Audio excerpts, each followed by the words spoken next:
Hello and welcome back to Bankopedia. Friends, RRB PO mains का master strategy जो main strategy थी वो हम लोग डिस्कस कर चुके हैं। अगर आपने वो वीडियो नहीं देखा है तो उसका लिंक अभी यहाँ ऊपर आ रहा होगा और डिस्क्रिप्शन में भी डाल दूंगा।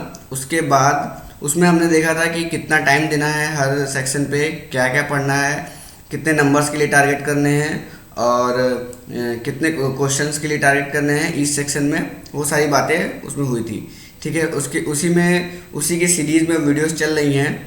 फिर अभी मैंने कल रात को वीडियो डाला है जीए कैसे प्रिपेयर करें, पूरा अपने नोट्स भी उसमें शेयर किए हैं आपके साथ। उसका लिंक भी यहाँ ऊपर आ रहा होगा, अगर आपने नहीं देखा उसे देख लीजिए, डिस्क्रिप्शन में भी लिंक डाल दूंगा। ठीक है, थर्ड वीडियो ये है उसी सीरीज़ की थर्ड वीडियो। इसमें हम देखेंगे कंप्यूटर कैसे पढ़ना है। देखिए, दो तरीके के बच्चे होंगे।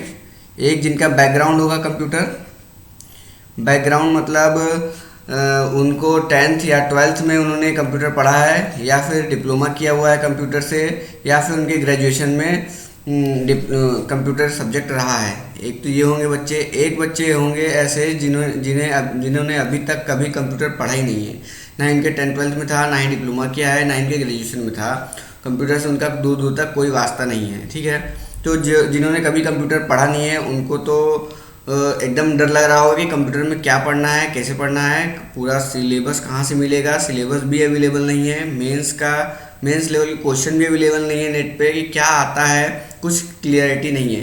एक तो ये कंप्यूटर जो सेक्शन है सिर्फ आरआरबी पीओ के एग्ज़ाम में आता है, आरआरबी पीओ और क्लर्क दोनों में आता है। मेंस में मतलब आरआरबी के एग्ज़ाम में आता है और आईबीपीएस और एसबीआई मतलब बाकी किसी बैंक एग्जाम में आता नहीं है। तो ज़्यादा डाटा अवेलेबल नहीं है, ट्रांसपेरेंसी नहीं है कि क्या क्वेश्चन आता है नहीं आता है। ठीक है, तो बहुत दिक्कत होती है क्या प्रिपेयर करें। दूसरे बच्चे जो ये फर्स्ट वाले हैं जिन्होंने पढ़ा है, ये तो एटीट्यूड में रहते हैं कि इन्होंने पढ़ा है इनका हो जाएगा। बट जैसे कि मैं भी था, मेरा मेरा 10th-12th में भी कंप्यूटर था, मेरे 10th-12th में भी कंप्यूटर था और मेरे ग्रेजुएशन में भी कंप्यूटर था।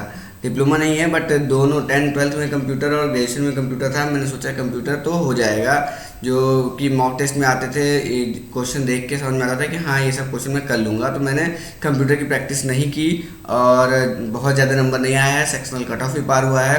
आप लोगों ने मेरा स्कोर कार्ड वाला वीडियो देखा होगा, उसमें बस सेक्शनल ही क्लियर हुआ है। ठीक है, तो ये इस घमंड में इस एटीट्यूड में नहीं रहना है, आपको कंप्यूटर पढ़ना ही पड़ेगा।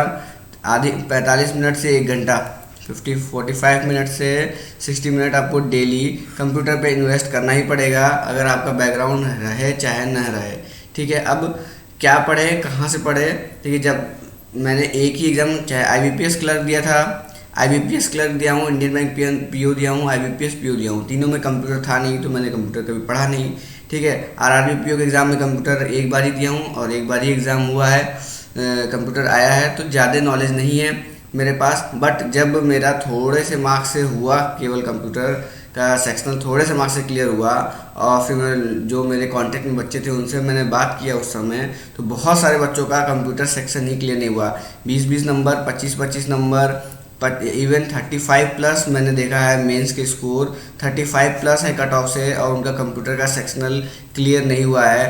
तो कंप्यूटर को हल्के में नहीं लेना है, ये आपको बाहर कर सकता है एग्ज़ाम से बाहर कर सकता है। आपका पूरा मेहनत बर्बाद हो जाएगा। जीए पढ़े हैं, रीजनिंग क्वांट सब प्रैक्टिस किए हैं, इंग्लिश पढ़े हैं और कंप्यूटर का सेक्शनल ही कट ऑफ ना हो तो फिर सारा मेहनत ख़राब हो जाएगा। ठीक है, तो कंप्यूटर पे इसको हल्के में नहीं लेना है, डेली इसको पढ़ना है, 1 घंटे तो पढ़ना ही है। अब क्या पढ़ना है, जब मैं पढ़ा था तो मुझे नहीं पता था, बट अब मैं आपको बता सकता हूँ, अच्छे से बता सकता हूँ कि क्या पढ़ना है। तो सिलेबस देखते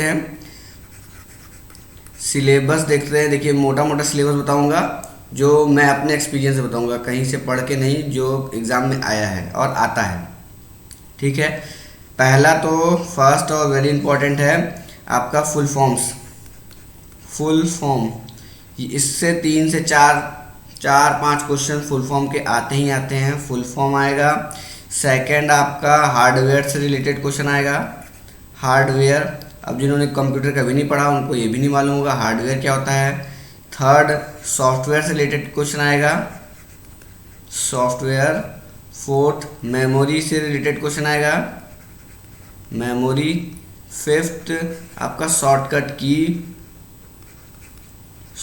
की से रिलेटेड क्वेश्चन आएगा। अब देखिए ये 5 टॉपिक ऐसे हैं जिससे क्वेश्चन हर साल आते हैं और आते रहेंगे, और वही सेम टाइप के क्वेश्चन आते हैं बट घुमा घुमा के आते हैं, उसी क्वेश्चन को रोटेट करके ले आएगा। अब फुल फॉर्म हर बार CPU ALU इन्हीं सब का नहीं पूछेगा कि हर बार central processing unit, arithmetic logic unit, ये सब इतना इजी नहीं पूछेगा। बट अब ALU का फुल फॉर्म आपको पता है तो वो इससे रिलेटेड क्वेश्चन आपसे पूछ सकता है कि अर्थमेटिक लॉजिक यूनिट जो है उसको क्या है, वो कंप्यूटर का क्या है, सोचने वाला ब्रेन है या क्या है, इस तरीके से क्वेश्चन पूछ सकता है। ठीक है, तो मतलब सेम क्वेश्चन आते हैं, रिपीट करके आते हैं, तो आपको प्रीवियस ईयर के क्वेश्चन देख रहे हैं। अब इन सब ये टॉपिक मैंने बता दिया, ये सबको पढ़े कहाँ से, और पढ़ेंगे तो इतना टाइम हमारे पास है कि हम ये सब पढ़ लें, और अगर टाइम है तो क्या हमें ये समझ में आएगा। अगर मैंने कभी कंप्यूटर पढ़ा ही नहीं है तो क्या मुझे ये 20 से 35 से 40 दिन में ये सब समझ में आ जाएगा? ये बहुत बड़ा पॉइंट है। इस समय आप लोग को ये बात परेशान कर रहा होगा। तो देखिए एक चीज़ आप कर सकते हैं, आप इनको पढ़िए मत, पढ़ तो पाएंगे भी नहीं, पढ़ना नहीं है, आपको याद करना है। याद करना है सिर्फ।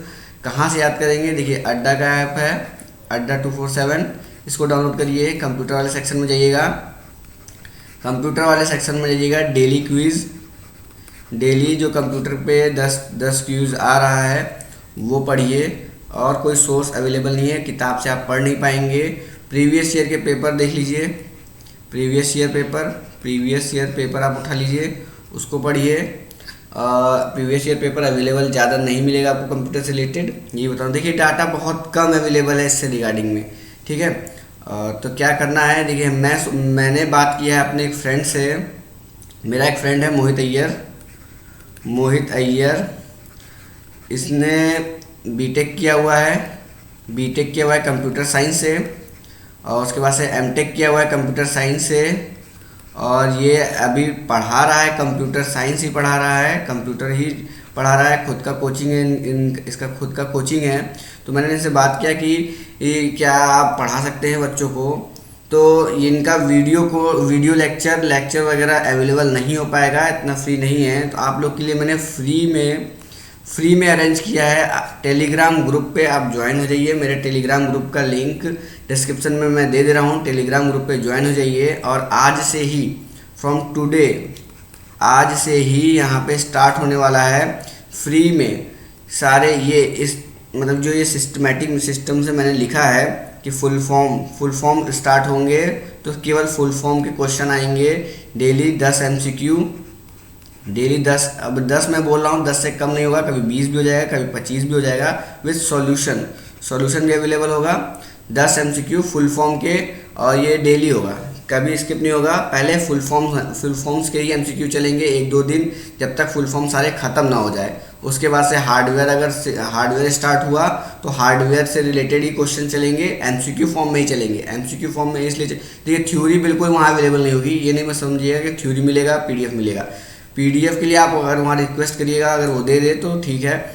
थ्योरी बिल्कुल आपको नहीं मिलेगी, आपको डेली क्वेश्चन मिलेगा और सिस्टमैटिक वे में मिलेगा कि मतलब हार्डवेयर टॉपिक स्टार्ट हुआ है तो हार्डवेयर से रिलेटेड ही MCQ मिलेंगे। अब हार्डवेयर से रिलेटेड अगर 100 MCQ बना पाएंगे वो जो एग्ज़ाम से रिलेवेंट हो तो 100 MCQ मिलेगा। अगर 500 MCQ बन जाएगा हार्डवेयर से रिलेटेड तो 500 MCQ आपको मिलेगा। आपको क्या करना है, इन MCQs को अटेम्प्ट करना है, क्वेश्चंस को, क्विज को अटेम्प्ट करना है। उसके बाद से अगर आप नोट्स बनाना चाहें तो नोट्स बना लीजिए और उसको डेली याद करिए। डेली देखिए 20-25 MCQ आएगा, उसको अटेम्प्ट करने में आपको 10 मिनट से ज़्यादा नहीं लगेगा। बाकी के 20 मिनट आप उसको नोट्स बनाने में लगाइए और डेली आधे घंटे 30 मिनट पूरा जो पुराना नोट्स है उसको रिवाइज करते चलिए। और MCQ फॉर्म में रहेगा आपको, तो एग्ज़ाम में जब आएगा ना तो छपा रहेगा माइंड में कि हाँ यही चीज़ है, यही करना है आपको। ठीक है, तो ये सिस्टमेटिक वे में चलेगा कि फुल फॉर्म पहले जब तक कंप्लीट ना हो जाए तब तक हार्डवेयर नहीं आएगा, हार्डवेयर कंप्लीट हो जाएगा, फिर उसके बाद सॉफ्टवेयर स्टार्ट होगा, सॉफ्टवेयर के सारे MCQ खत्म हो जाएंगे, फिर मेमोरी चालू होगा, मेमोरी का सारा खत्म हो जाएगा तो सारे शॉर्टकट्स के MCQs चालू होंगे।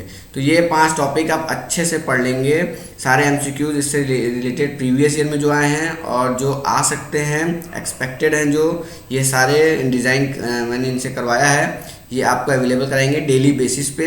आप वहाँ ज्वाइन कर लीजिए और तैयार करिए। देखिए ये 5 टॉपिक अगर आपका तैयार हो गया तो 10 नंबर तो आ जाएगा, इसकी गारंटी है, क्योंकि इस यही 5 टॉपिक आता ही है, इससे ज़्यादा और कुछ। हाँ बैंकिंग, सॉरी 6.1 है बैंकिंग, सॉरी कंप्यूटर हिस्ट्री मतलब कंप्यूटर का इवोल्यूशन कैसे हुआ, कहाँ कहाँ से आया, first generation computer, second generation computer, इस ये भी।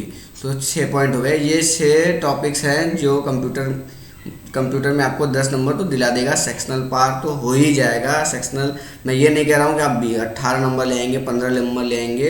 अगर आपका बैकग्राउंड रहा है कंप्यूटर और आप ये सब पढ़ेंगे तो आप 10+ भी स्कोर कर सकते हैं, और बैकग्राउंड नहीं है तब भी आप 10 नंबर तो ला लेंगे। सेक्शनल तो डेफिनेटली क्लियर हो जाएगा। सेक्शनल क्लियर करने की गारंटी है, और बहुत ज़्यादा मार्क्स लाने की गारंटी मैं कैसे लूँ जब मेरा ही नहीं आया है। ठीक है, तो टेलीग्राम ग्रुप को ज्वाइन करिए, वहाँ से डेली। अब जो बच्चे आज या कल मतलब 2-3 दिन में नहीं ज्वाइन कर पाएंगे, 2-3 दिन में ज्वाइन नहीं कर पाएंगे, तो वो लोग जो 2-3 दिन में MCQs उनके छूट गए होंगे, ठीक है, तो उनको हम प्रोवाइड करा देंगे उनके टेलीग्राम पे ही। अब देखिए टेलीग्राम जिनके पास नहीं है वो लोग इंस्टॉल कर लीजिए। सभी व्हाट्सअप यूज़ करते हैं, but Telegram far better than WhatsApp है। व्हाट्सअप को छोड़िए, टेलीग्राम इंस्टॉल करिए। टेलीग्राम पे आप मैसेज तो कर ही सकते हैं, साथ में बहुत सारे ग्रुप है, स्टडी ग्रुप है, उनको ज्वाइन कर लीजिए। और फालतू की बातें मत करिएगा, उसमें पढ़िएगा, केवल नोट्स अवेलेबल हो जाते हैं वहाँ पे इजीली। तो टेलीग्राम अगर नहीं है तो इंस्टॉल कर लीजिए, और जो लोग इंस्टॉल नहीं कर सकते हैं उनके लिए भी कुछ किया जाएगा, सोच रहे हैं। ठीक है, तो अभी के लिए टेलीग्राम ज्वाइन करिए, लिंक डिस्क्रिप्शन में है, और कंप्यूटर की प्रिपरेशन स्टार्ट करिए। इसके अलावा हमारे टेलीग्राम ग्रुप के अलावा भी आपको इन 6 टॉपिक्स को ही पढ़ना है। आपको कहीं से भी डाटा अवेलेबल हो जाए इसके, इन 6 टॉपिक्स के रिगार्डिंग, तो आप पढ़ लीजिए। और बहुत डरने वाली बात नहीं है, बहुत इजी क्वेश्चन आते हैं। जो लोग पढ़ चुके हैं कंप्यूटर उनके लिए बता रहा हूँ, बहुत इजी क्वेश्चन आते हैं। अगर आप एक दो बार भी इन सारे टॉपिक्स को रिवाइज कर लेंगे तो कर ले जाएंगे, और अगर नहीं रिवाइज करेंगे तो फिर मेरे तरह हाल होगा, बस सेक्शनली क्लियर होगा। ठीक है, और जो लोग कभी कंप्यूटर नहीं पढ़े हैं उनके लिए तो उनको तो पढ़ना ही पड़ेगा, उनको ये सोर्सेज ढूंढ के पढ़ना ही पड़ेगा। और एक सोर्स मैं अवेलेबल करा रहा हूँ फ्री में आप सबको, अगर आप चाहें तो वहाँ ज्वाइन कर सकते हैं। ठीक है, इतना ही कंप्यूटर के लिए। मिलेंगे रात को इंग्लिश का वीडियो लेके। ठीक है, मिलते हैं रात को। Thank you friends.